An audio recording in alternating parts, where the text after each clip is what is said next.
Apologies for the wait.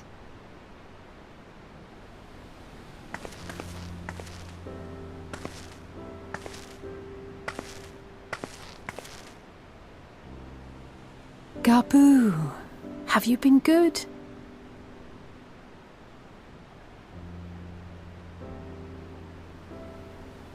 Still no change, I'm afraid. He just stands there in silence until we move him. It's all right now. We're going to help you get better.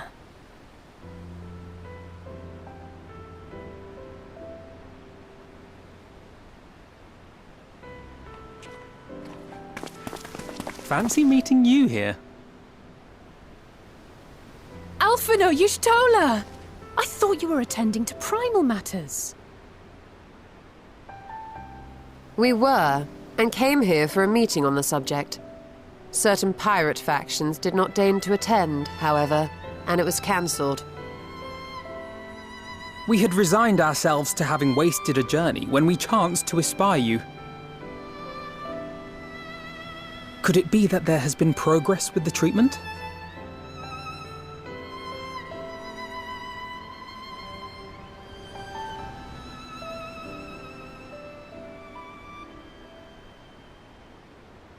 Using Magitech terminals to formulate the solution. I would never have contemplated such an approach. So this new magic, adapted from memory transference, would be used to purge the subject of their fanatical faith, while Angelo would be responsible for reanimating the ether of their soul.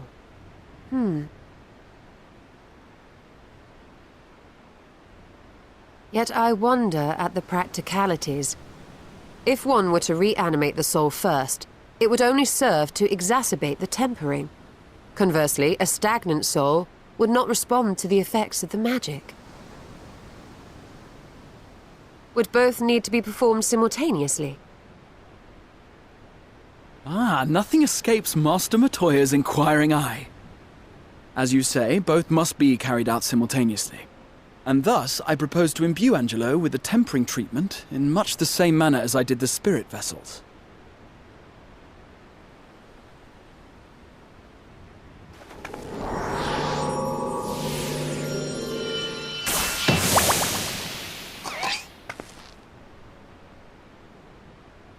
By doing so, we also spare Graha the trouble of casting spell after spell. It's really rather efficient. Be that as it may, certain difficulties are unavoidable. The imbuing process will still require no small amount of ether. And, as I can no longer draw upon the Crystal Tower's stores of energy, I will be compelled to rely on those of others. Well, I, for one, would be glad to assist. As would I.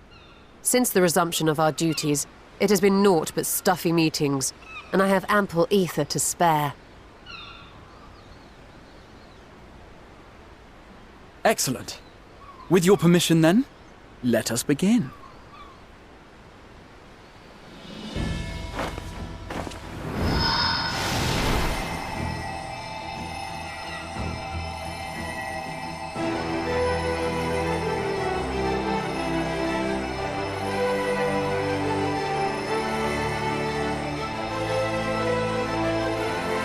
Yes, this will do.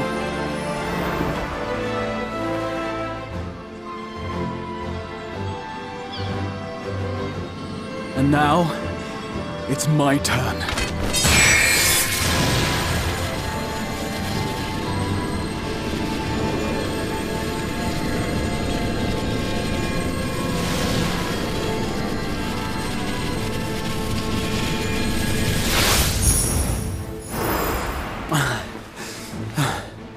Tis done.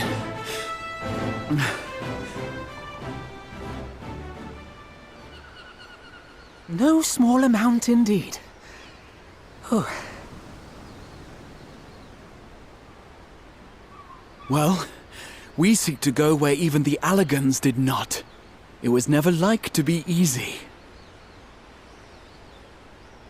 The rest is up to you, Alisaie. The treatment itself will take time and focus, so we will need a quiet room. I'm sure our hosts can spare one.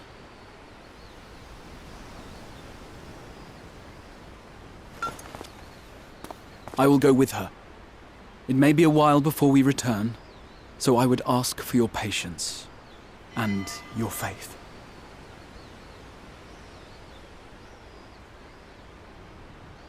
We'll bring Gabu back. You see if we don't.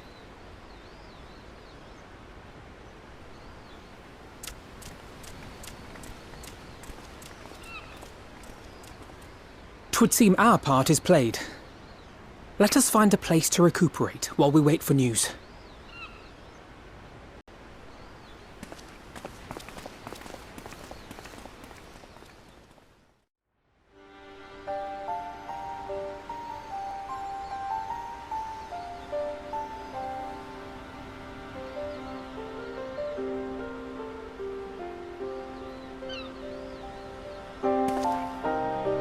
For years, Eorzea has laboured to find a solution to the primal problem, without success. Any hope that tempering could be reversed faded long ago. I myself had given it up as impossible. Given up on the tempered and the light-corrupted alike. They were problems to be tolerated, or else eliminated, I believed. And to think otherwise was pure naivety. Childishness, even. But Alisaie refused to give up. She struggled and she struggled. And her efforts were rewarded with a way to bring back Halric. And now countless others may no longer be beyond salvation. However much we bicker, I have the greatest respect for my sister. Had I half her stubbornness, nay, her unwillingness to accept the status quo, I would be a far better person. A far better scion.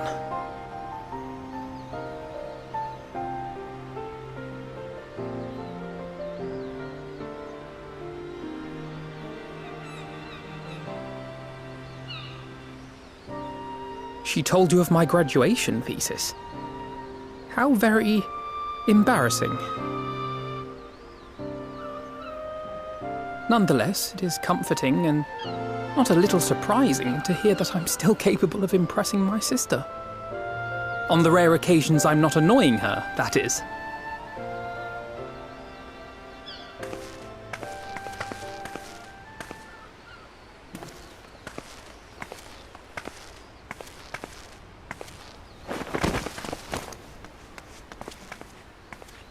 Alisaie, are you all right? The treatment. Did it work?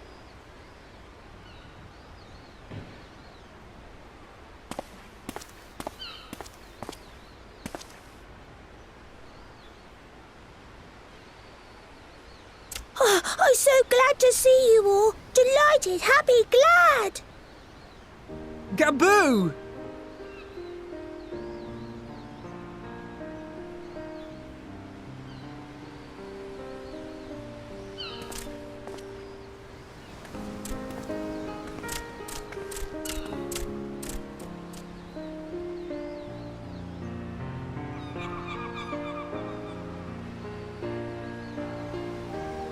All this time, my mind was filled with thoughts of Great Father Titan.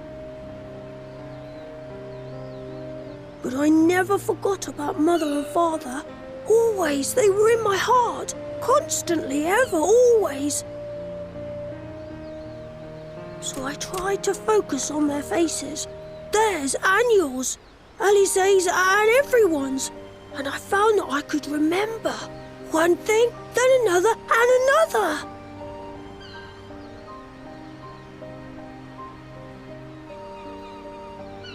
Your hopes reached Gabu.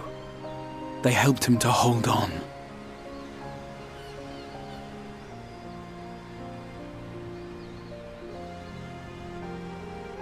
I'm so proud of you, Gabu. I couldn't have done it without you, Alisaie. Can you help the others too? Cure them, heal them, help them.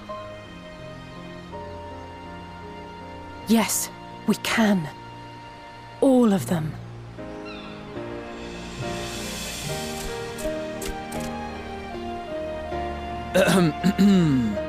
Without wishing to dampen the mood, I feel compelled to add certain caveats regarding the viability of the treatment for general use.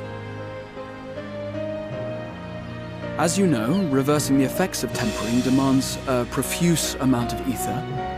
And while Alisaie was able to heal Gaboo alone, I fear the same will not be true for those who exhibit more advanced symptoms.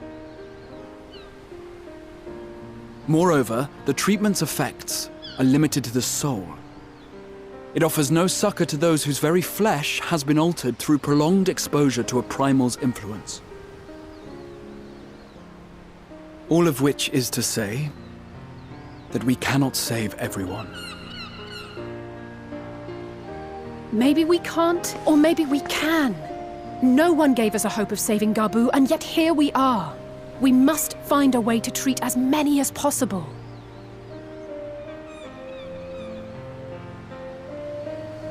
Then, the next logical step would be to produce a veritable army of Porkses, would it not?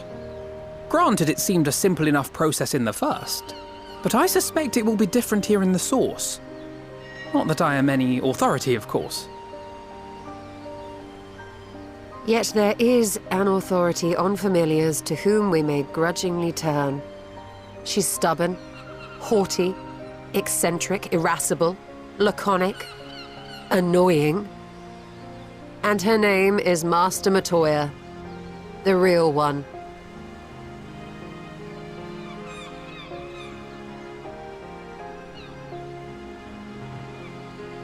I have to go now, Gaboo.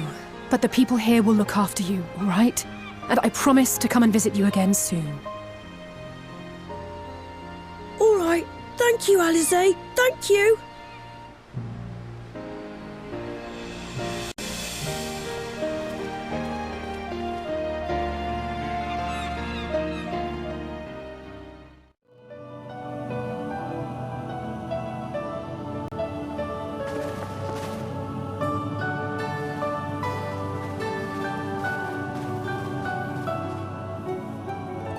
Nary a word from you all this time, then you bring every man and his pirogo with you.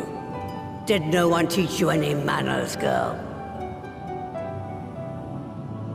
They were too busy teaching me etherology, Master. Jesting aside, I wanted to be the one to express our gratitude. I am told you spared no effort to sustain our bodies while we were away, and for that, we owe you our lives. Thank you. You were gone so long. I was starting to think you'd set your heart on staying. It wasn't easy to leave, as it happens. Seldom does one have the opportunity to study other worlds, and I would not have minded extending my stay by a handful of years. Ever the scholar. Y'shtola dedicated herself to studying ancient civilizations of the First, befriending a tribe known as the Knights Blessed in the process. There she took on the name of Matoya and won the respect of all the children of the forest.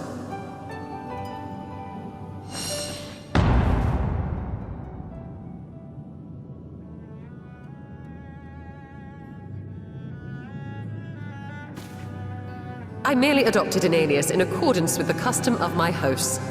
Yours just happened to be the first name that came to mind. You mean to tell me you went gallivanting about using my name and only bother to visit when you need a favor? And don't pretend you don't.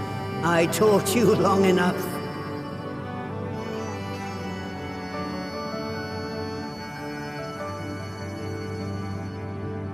Indeed. And devoted pupil that I am, I could not fail to recall my master's sage advice. When the answer eludes you, look to the wisdom of your elders.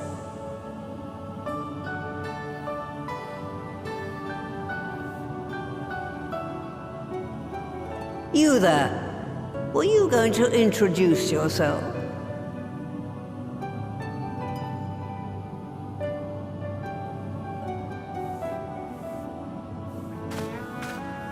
How remiss of me. Grahatir is my name, and I am proud to call myself a scion. I too wish to offer my gratitude for your invaluable aid in sustaining the Archon's bodies, as well as my apologies. It was my inexpert summoning spell which endangered their lives in the first place. Ah, yes. The one bent on digging up the mysteries of Alag. Old Galaf used to speak of you, and Kryles told me all about your recent exploits. Do you have a bad back or something? At ease, boy. Whatever mess you've made, I'm not in the habit of dwelling on the failings of the younger generation. You are too kind. I've also heard much and more about you, Master Matoya. 'Tis an honor to finally make your acquaintance. Well, that's more than enough pleasantries for anyone. Tell me what you want. I haven't got all day.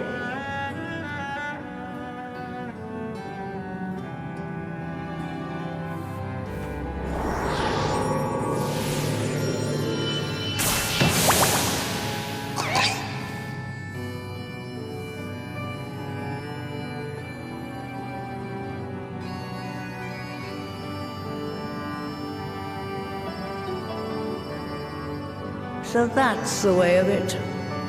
It should be a simple enough matter to make the familiar. The magic, on the other hand. Ah, that you may leave to me. Being the only one possessed of royal blood, I alone can imbue the subject with the necessary magic. So I just need to create proxies with the power to stir the soul. Just, I say. Though we're talking about a veritable herd of the little buggers, we'd collapse before we reached double figures.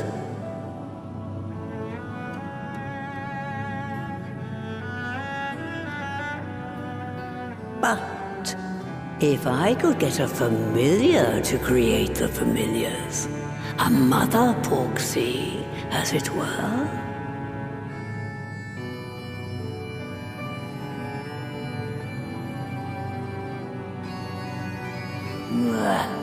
Seems I haven't seen the last of that moldy old hole after all.